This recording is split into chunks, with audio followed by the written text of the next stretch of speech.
नमस्कार, मैं हूं आपके साथ इश्तियाक अहमद और आप देख रहे आर्य न्यूज बुलेटिन की शुरुआत करेंगे इस वक्त बड़ी खबर से, जो कि बड़ी खबर रायबरेली से आ रही है। रायबरेली से इस वक्त की एक बड़ी खबर सामने आ रही है, उससे भी आपको रूबरू करा दे। रायबरेली से इस वक्त की बड़ी खबर, जहां पर एमएलसी चुनाव के लिए समाजवादी पार्टी ने अपना प्रत्याशी उतारा है। वहीं सपा प्रमुख अखिलेश यादव ने रायबरेली जिले से जिला अध्यक्ष वीरेंद्र यादव को एमएलसी प्रत्याशी घोषित कर दिया है। और वहीं प्रत्याशी घोषित होने पर समाजवादी पार्टी के कार्यकर्ताओं ने फूल मालाओं से उनका स्वागत किया। और वहीं आपको बता दें कि 6 विधानसभा सीटों में 4 पर सपा ने अभी जो चुनाव हुए थे उन 4 सीटों पर जीत दर्ज की थी। और वहीं विधानसभा सीटों में 4 पर समाजवादी पार्टी का कब्जा है और जो बची 2 सीटों पर बहुत कम अंतर से समाजवादी पार्टी हारी है और एमएलसी चुनाव के लिए ये प्रत्याशी घोषित किया गया है। और जिला अध्यक्ष वीरेंद्र यादव को यहां से प्रत्याशी बनाया गया, जिसके बाद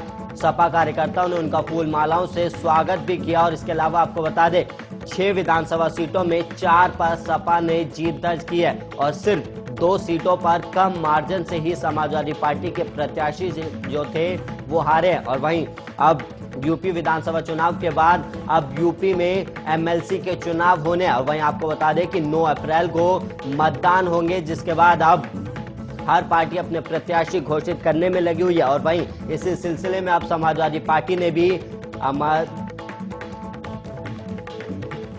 पार्टी के राष्ट्रीय अध्यक्ष माननीय अखिलेश यादव जी पे जो भरोसा है हम लोगों का, और उनका जो हमेशा उनके अंदर जो एक है कि हमारे कार्यकर्ताओं का मनोबल उन्होंने हमेशा बढ़ाया है, तो एक कार्यकर्ता के रूप में हम समाजवादी पार्टी ने जो निर्देश दिया है और राष्ट्रीय अध्यक्ष जी की जो आज हमारे ऊपर उन्होंने भरोसा जताया है, तो समाजवादी लोग और समाजवादी पार्टी के सिपाहियों की बदौलत रायबरेली में जहां हम एक तरफ अच्छी सफलता भी विधानसभा के चुनाव में हासिल किए और हमको सबसे अधिक वोट मिला, चाहे सदर विधानसभा हो चाहे जहां भी हो, अगर हम पराजित भी हुए बहुत थोड़े वोटों से हुए हमारी।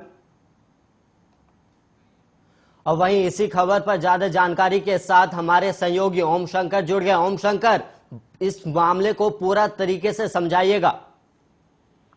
देखिए, अगर रायबरेली जनपद की बात करी जाए तो समाजवादी पार्टी का यहाँ पर जो है बहुत ही बेहतरीन प्रदर्शन रहा था। पिछले चुनाव में समाजवादी पार्टी सिर्फ 1 सीट पर चुनाव जीती थी, लेकिन अब की बार जो है वो 6 विधानसभा सीटों में 4 विधानसभा सीटों पर जीत दर्ज की। शेष जो 2 विधानसभा सीटें थी, सलवन विधानसभा जिसमें 2100 वोटों से समाजवादी पार्टी हारी थी और सदर विधानसभा में जो है वो 7000 वोटों से समाजवादी पार्टी हारी थी। तो कहीं ना कहीं जो है समाजवादी पार्टी जो है पूरी तरह से रायबरेली में अपना प्रभाव छोड़ने में सफल रही है। इसी के तहत जो है साफ सुथरी छवि के जो जिला अध्यक्ष है वीरेंद्र यादव, ये पेशे से इंजीनियर भी है, इनको अब की बार जो है समाजवादी पार्टी ने एमएलसी के चुनाव के लिए अपना प्रत्याशी घोषित किया है। ओम शंकर, ये जो वीरेंद्र जी हैं वो रायबरेली में जिला अध्यक्ष थे, तो क्या जब चुनाव हुए, जो चुनाव के नतीजे आए, सपा ने 6 में से 4 सीटें जीती, तो क्या ये उसी का इनाम दिया गया उन्हें? जी हाँ, अगर बात करी जाए वीरेंद्र यादव की, तो जब से जिला अध्यक्ष बने हैं तो समाजवादी पार्टी कहीं ना कहीं रायबरेली जिले में बहुत मजबूत होती हुई दिख रही है, जिसका परिणाम जो है 4 सीटें समाजवादी पार्टी ने चुनाव जीत कर दे दिया है। तो सपा मुखिया अखिलेश यादव की तरफ से ये उनको एक तोहफा कहा जा सकता है कि एमएलसी पद के लिए उनके नाम की घोषणा जो की है। ओम शंकर जी, अब एक सपा ने कार्यकर्ताओं और विधायकों की जो बैठक बुलाई है 21 मार्च को, क्या उसमें भी कई एमएलसीओ के प्रत्याशी घोषित किए जा सकते हैं?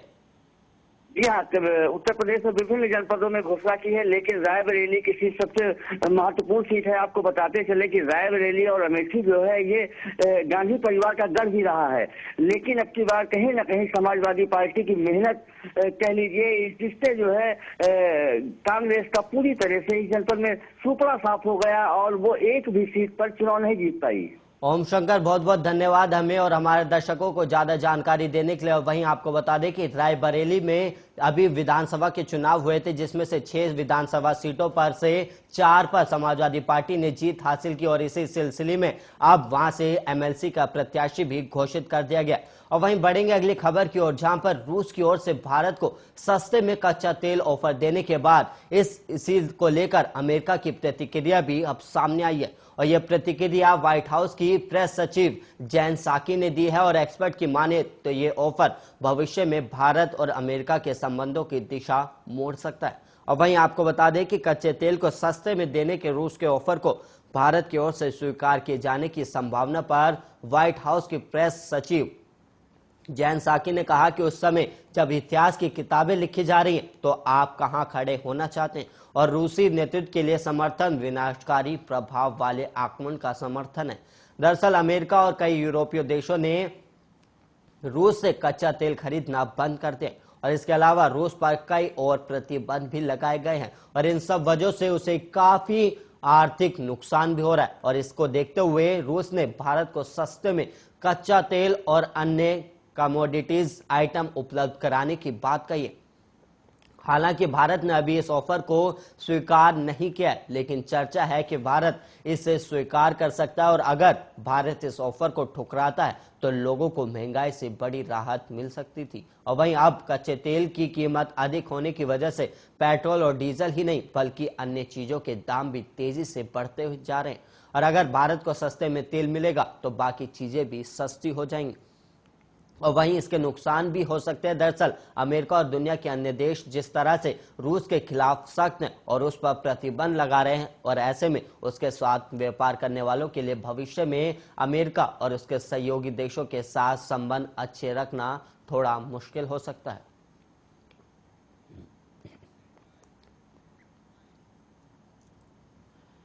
और वहीं लगातार हार से कांग्रेस पर अस्तित्व का संकट मंडराने लगा है और ऐसे में गांधी परिवार के विरोध में आवाजें भी उठने लगी और चिंतन मंथन कर कांग्रेस हार की वजह ढूंढने की कोशिश भी कर रही है।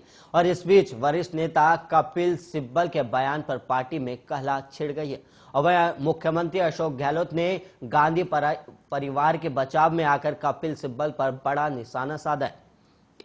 और वहीं अशोक गहलोत ने कहा है कि कपिल सिब्बल को कांग्रेस की ABCD नहीं पता है और कांग्रेस और अशोक गहलोत ने आगे कहा कि सोनिया गांधी के आशीर्वाद से ही सब मिला है और कपिल सिब्बल के मुंह से ऐसे शब्द निकलना दुर्भाग्यपूर्ण है और उन्हें कांग्रेस की ABCD नहीं मालूम। इससे पहले सीएम अशोक गहलोत ने कहा था कि हर जाति, हर वर्ग, हर धर्म, हर भाषा बोलने वाले हर क्षेत्र के लोग, दक्षिण के हो, पूर्व के हो या पश्चिम के या उत्तर के हो, सब चाहते हैं कि अगर कांग्रेस को एकजुट रखना है तो गांधी परिवार के नेतृत्व में ही एकजुट रह सकती है और ये अगर क्रेडिबिलिटी उनकी बनी हुई है तो आज हर कांग्रेस जन उनके साथ में। और गौरतलब है कि कपिल सिब्बल ने गांधी परिवार मुक्त कांग्रेस का राग अलापा है और कपिल सिब्बल ने मांग की है कि गांधियों को नेतृत्व की भूमिका से हटकर किसी और को पार्टी का नेतृत्व करने का मौका देना चाहिए। और वहीं 2014 की चुनावी हार के बाद से कांग्रेस कुछ मौकों को छोड़कर लगातार चुनाव हार गई और उन्होंने कहा कि CWC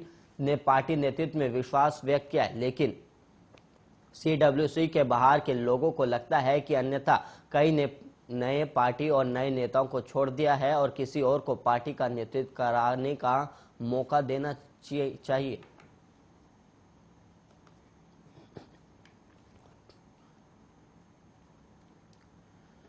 यूपी, पंजाब, उत्तराखंड, गोवा और मणिपुर विधानसभा चुनावों में कांग्रेस की करारी शिकस्त के बाद कांग्रेस में कहला पैदा हो गई है और इस बीच पार्टी के G23 समूह के नेता पूर्व केंद्रीय मंत्री कपिल सिब्बल के आवास पर बैठक भी होगी और बैठक से पहले गांधी परिवार को शिवसेना का साथ मिला है और वहीं शिवसेना ने अपने मुखपत्र सामना के संपादकीय में गांधी परिवार का समर्थन करते हुए G23 नेताओं की तुलना सड़े हुए आम से की है और सामना में शिवसेना ने लिखा G23 का समूह सड़ा हुआ आम है, लेकिन कांग्रेस संगठन को आज गांधी ही चाहिए। और उत्तराखंड में बीजेपी के मुख्यमंत्री पुष्कर सिंह धामी पराजित हो गए, लेकिन उत्तराखंड में कांग्रेस ने फिर से हरीश रावत जैसे पुराने नेता को बागडोर सौंपकर बीजेपी को आगे के लिए गति दे दी और वो खुद चुनाव हार गए। और वहीं संपादकीय में लिखा कि गांधी नेतृत्व छोड़ ये ठीक, लेकिन कांग्रेस को आगे ले जाने वाला, जीत दिलाने वाला नेता उनके G23 गुट में है क्या। और सामने में लिखा है कि कांग्रेस की थाली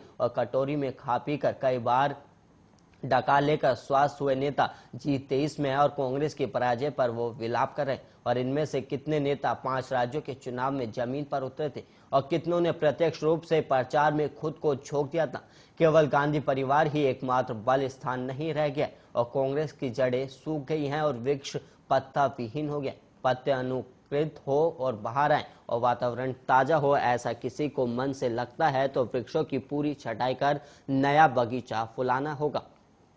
और वहीं संपादकीय में शिवसेना ने यह भी कहा कि बीजेपी से मुकाबला अगर आने वाले वक्त में करना है तो नैरेटिव में भी चेंज करना होगा। इसमें कांग्रेस काफी पीछे है और बीजेपी के नारे ट्यूब को तोड़ने का काम पश्चिम बंगाल, महाराष्ट्र और दिल्ली में केजरीवाल ने किया है।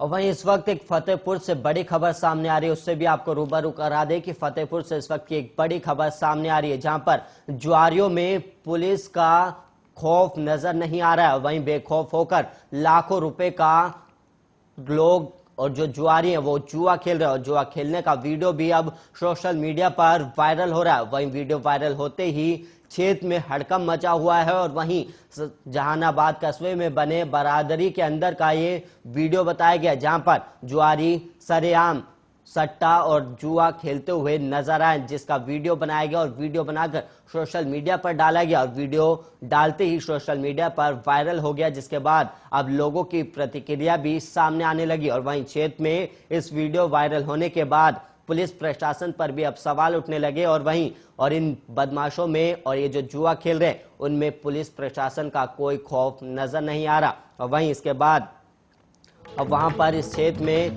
लोग बेखौफ होकर लाखों रुपए का जुआ खेलते हुए साफ देखे जा सकते हैं, जिसका वीडियो सोशल मीडिया पर वायरल भी हुआ है। और वहीं इस वीडियो को वायरल होने के बाद क्षेत्र में हड़कंप भी मचा हुआ है और वहीं पुलिस और वहीं इसी खबर पर हमारे साथ हमारे सहयोगी अमरदीप जुड़ गए। अमरदीप, क्या कुछ मामला है? लगातार जुओं को लेकर ये खबरें सामने आ रही है और एक और वीडियो अब वायरल हो रहा है। जी त्याग जी, मैं आपको बताना चाहूंगा कि ये फतेहपुर जनपद के जहानाबाद कस्बे का मामला है, जहां पर थाने से लगभग 1 किलोमीटर दूर पर एक मुगल कालीन जो है एक इमारत है, बारादरी जिसको नाम से जाना जाता है, वहां पर जो है जुआ खेल रहे जुआरियों का एक वीडियो सोशल मीडिया पर वायरल हुआ है। और जुआ खेलते हुए लोगों के अंदर देखकर ऐसा लगता है कि जैसे कि इन लोगों को पुलिस प्रशासन का कोई खौफ ही नहीं है। और जैसे ये वीडियो वायरल हुआ है वैसे ही जो है पूरे क्षेत्र में हड़कंप मच गया है। लोगों की प्रतिक्रियाएं भी हैं कि आखिरकार इस मतलब जहानाबाद कस्बे में थाना होने के बाद भी इन जुआरियों के हौसले इतने बुलंद हैं कि उनको पुलिस प्रशासन का जरा भी खौफ नहीं है। पर वीडियो वायरल होने के बाद जो है एक पुलिस प्रशासन ने इस मामले को संज्ञान में लिया हुआ है और लेने के बाद पूरी तरीके से पुलिस प्रशासन इसकी तहकीकात में जुटी हुई है। जी अमरदीप जी, क्या कुछ इसमें अभी तक जो कार्रवाई हुई है, पुलिस ने किसी को अभी तक गिरफ्तार या किसी से पूछताछ भी की है? देखिए, ऐसा है कि केवल अभी तलाश की जा रही है, अभी कोई गिरफ्तारी भी नहीं हुई है। पर हाँ, एक बात जरूर यह है कि जैसे कि ये जुआ खेला जाता है, इसमें जो है लोगों के घर बर्बाद होते हैं और इसमें कोई ऐसी कानून की ऐसी धारा भी नहीं है जिससे कि कोई ऐसा जुआरी पकड़े जाने के बाद जो है उस पर कोई सख्त कार्रवाई हो, क्योंकि इस पे 13 G एक्ट का मुकदमा दर्ज होता है और जमानत पे छूट जाता है। तो इससे अगर कानून की सख्त धारा बन जाए तो हो सकता है कि जुआ खेलने का जो ये धंधा है, लोगों के घरों के बर्बाद होने का धंधा है, वो बंद हो सकता है। जी अमरदीप जी, आपने बताया कि थाने के पास का ही ये वीडियो बताया गया, लेकिन लोगों में और जो जुआ खेल रहे हैं उनमें खौफ नजर नहीं आ रहा। तो ऐसे में अब पुलिस प्रशासन क्या कुछ आगे कार्रवाई करने वाली है ताकि ऐसे जुओं को खेलते हुए रोका जा सके?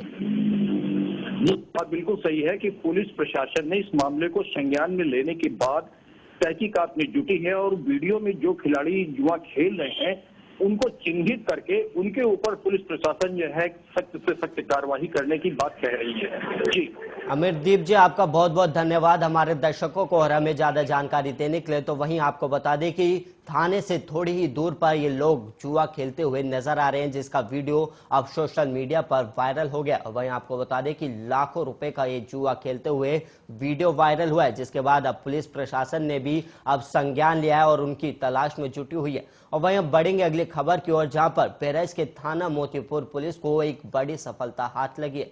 और वहीं थाना मोतीपुर की पुलिस ने 3 शातिर अपराधियों को धर दबोचा है और जिनका आपराधिक इतिहास काफी लंबा चौड़ा है।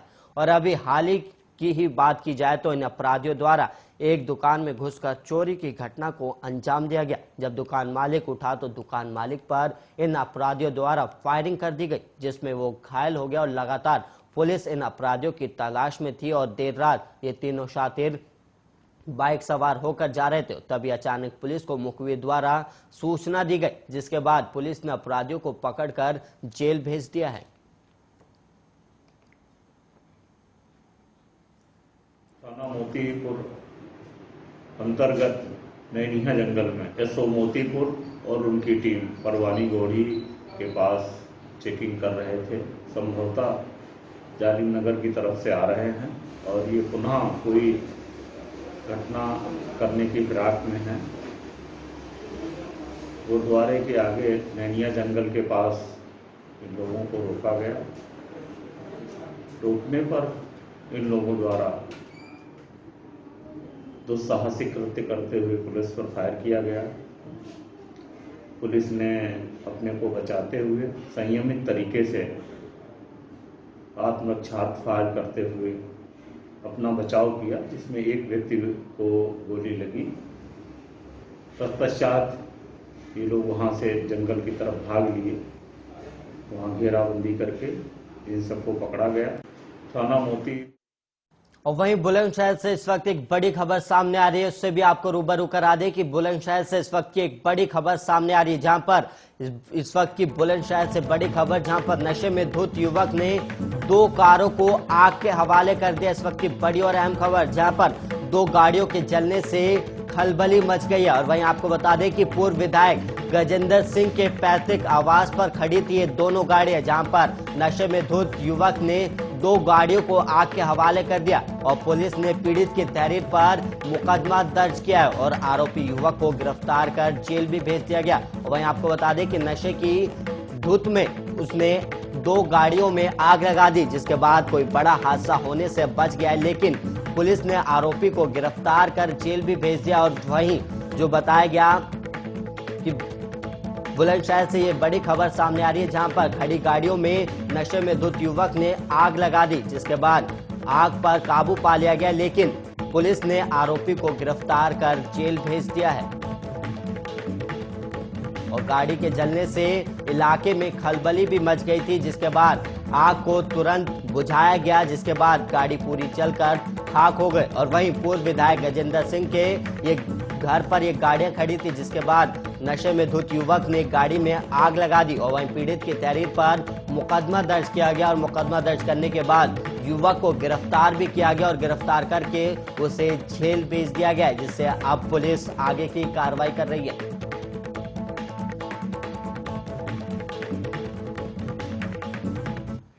और वहीं उत्तर प्रदेश में माफिया के खिलाफ कार्रवाई के कारण बुलडोजर बाबा के नाम से विख्यात हो चुके मुख्यमंत्री योगी आदित्यनाथ की सरकार के दूसरे कार्यकाल में भी दबंगों के खिलाफ एक्शन जारी है। और वहीं टीपी नगर के जगन्नाथपुरी स्थित 2.5 लाख के इनामी बदमाश बदन सिंह बद्दो से खरीदे गए पार्क में बनाई गई अवैध दुकानों पर बुलडोजर चला दिया गया है। और वहीं पश्चिमी उत्तर प्रदेश का कुख्यात माफिया अवैध शराब और जमीन पर कब्जा करने के मामले में कार्रवाई के बाद से फरार है। और वहीं मंगलवार को यूपी की योगी आदित्यनाथ सरकार ने माफिया के अवैध कब्जे के खिलाफ अभियान प्रारंभ कर दिया और इसी के चलते मेरठ में ये कार्रवाई की गई है। ये जो आपके सामने अभी दोस्तीकरण हुआ है, ये पहले कभी पार्क की जमीन हुआ करती थी, अभी भी पार्क की जमीन है। इसमें धीरे धीरे भूमाफियाओं ने कब्जा करके, और इसमें जो सबसे बड़े भूमाफिया आपके मेरठ के बदन सिंह बद्दो और उनके सहयोगी, उन्होंने कब्जा किया हुआ था। और उसी में एक रेणु गुप्ता के नाम से इन्होंने यहाँ पे ये बिल्डिंग बना रखी थी, जिसका एमडी ने पूरे लीगल प्रावधानों का पालन करते हुए ध्वस्तीकरण का आदेश दिया और इसका ध्वस्तीकरण आज हुआ।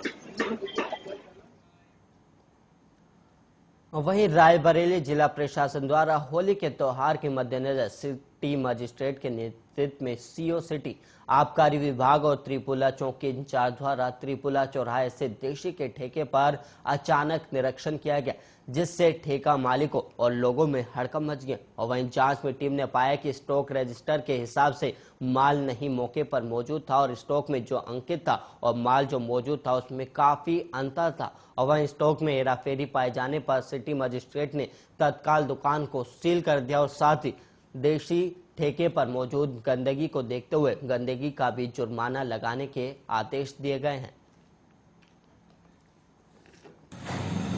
प्रशासन के निर्देशों के क्रम में एवं आदरणीय जिलाधिकारी महोदय के निर्देशों के क्रम में लगातार पूरे जनपद में शराब की दुकानों की जांच चल रही है।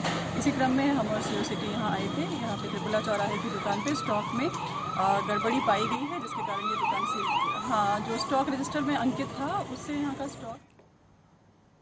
और वहीं लखीमपुर खीरी के मितौली कस्बे में मंगलवार दोपहर बाद एक घर में अचानक आग लगी। और वहीं बताते चले कि अंबेडकर पार्क के पास रहने वाले छोटन्ने के घर अचानक धू धू कर घर जलने लगे। और वहीं छत पर लगी लाही की फसल से धुआं और लपटें उठती देख चीख पुकार मच गई और लोग जब तक कुछ समझ पाते इसके पहले ही आग ने विकराल रूप ले लिया और लोग आग पर काबू पाने के प्रयास में जुट गए और लोगों ने घरों से पानी भर भर कर आग पर डालने लगे और आखिरकार काफी मशक्कत के बाद आग पर काबू पा सके। और फिलहाल आग लगने के कारणों का भी पता नहीं चल सका और लोग आग को पूरी तरह शांत कराने में जुट गए थे और हादसे में नुकसान का आकलन भी अभी किया जा रहा है।